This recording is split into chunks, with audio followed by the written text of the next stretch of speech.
রাজ্যে পালাবদলের পর ক্ষমতায় এসেছে বিজেপি সরকার। তাই বিজেপি সরকার ক্ষমতায় আসার পর মঙ্গলবার চাঁচল সুপার স্পেশালিটি হাসপাতাল পরিদর্শন করলেন বিজেপির উত্তর মালদার সহসভাপতি রতন দাস। এদিন তিনি সহ তার দলের একাধিক নেতৃত্ব চাঁচল সুপার স্পেশালিটি হাসপাতাল পরিদর্শনে যান। হাসপাতালের বিভিন্ন বিভাগ ঘুরে দেখেন, হাসপাতালে চিকিৎসাধীন রোগী ও রোগীর পরিবারবর্গের সঙ্গে কথা বলেন। পরে হাসপাতাল কর্তৃপক্ষের সঙ্গে হাসপাতালের চিকিৎসা ও পরিকাঠামো সংক্রান্ত বিষয় নিয়ে এক প্রস্ত আলোচনায় বসেন। পরে বিজেপি নেতা রতন দাস সংবাদ মাধ্যমের মুখোমুখি হয়ে বলেন, চাঁচল সুপার স্পেশালিটি হাসপাতালে চিকিৎসা পরিষেবা ও পরিকাঠামোগত কিছু সমস্যা রয়েছে, সেই সমস্ত সমস্যা আগামী দিনে দূর করা হবে। এছাড়াও কোনো চিকিৎসক ডিউটি আওয়ারে যাতে প্রাইভেট প্র্যাকটিস না করেন, হাসপাতাল থেকে দ্রুত রোগী রেফার করা না হয়, তা হাসপাতাল কর্তৃপক্ষকে দেখতে বললেন।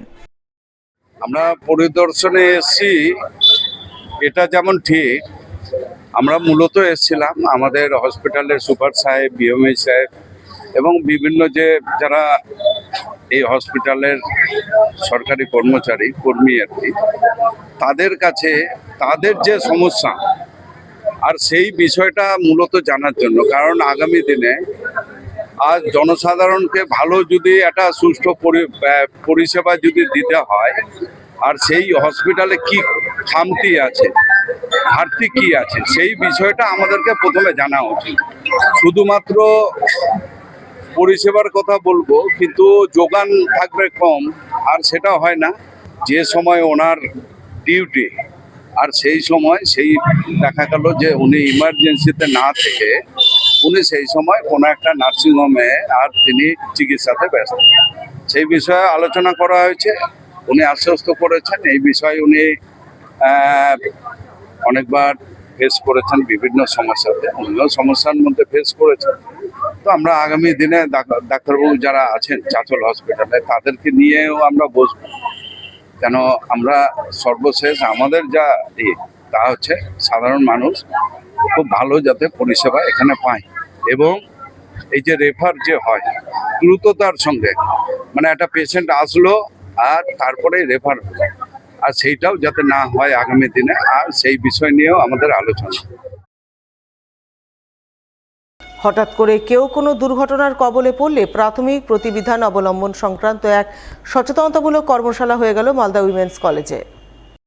কলেজের এনএসএস ইউনিটের উদ্যোগে এবং সেন্ট জন অ্যাম্বুলেন্সের ব্যবস্থাপনায় মঙ্গলবার এই কর্মশালা অনুষ্ঠিত হয় মালদা উইমেন্স কলেজ প্রাঙ্গণে। কর্মশালায় বিভিন্ন প্রাথমিক প্রতিবিধানের ব্যাপারে ছাত্রছাত্রীদের সচেতন করা হয়। এদিনের এই কর্মশালায় উপস্থিত ছিলেন মালদা উইমেন্স কলেজের প্রোগ্রাম অফিসার, সেন্ট জন অ্যাম্বুলেন্সের লেকচারার সহ অন্যান্যরা। আজ থেকে মূলত আমাদের ভারত সরকারের যে ক্রীড়া এবং যুব দপ্তর রয়েছে, যাদের একটি নির্দিষ্ট কর্মসূচি রয়েছে এনএসএস বা জাতীয় সেবা প্রকল্প, এই কর্মসূচিতে আমাদের আজ থেকে মূলত 7 দিনের কর্মসূচি শুরু হলো। এটি আজকে শুরু হয়েছে, 25 তারিখ শেষ হবে। আমাদের একাধিক কর্মসূচি রয়েছে, তার মধ্যে আজকে যেমন আমাদের উদ্বোধনী অনুষ্ঠান ছিল, এর পাশাপাশি আমাদের এর পরের অনুষ্ঠানটি রয়েছে, মানে এখন যে অনুষ্ঠানটি চলছে সেটা হচ্ছে যে ফার্স্ট এড এবং বেসিক লাইফ সাপোর্টিং সিস্টেম, যারা মূলত এটিতে আমাদের সাহায্য করছেন বা যাদের পৃষ্ঠপোষকতা এটা হচ্ছে সেটা হচ্ছে সেন্ট জন অ্যাম্বুলেন্স। এবং আগামী দিনে আমাদের আরও একাধিক কর্মসূচি থাকছে, যেগুলি আমাদের সময়ের উপযোগী, এবং সেই সঙ্গে আমাদের বেশ কিছু আমরা ওয়ার্কশপ এবং সেমিনার রেখেছি, যেমন ধরুন ইন্ডিয়ান নলেজ সিস্টেমের ওপর, বা কীভাবে আমরা ফরেস্ট রিসোর্স ম্যানেজমেন্ট করব, এই ধরনের একাধিক কর্মসূচি আমাদের রয়েছে।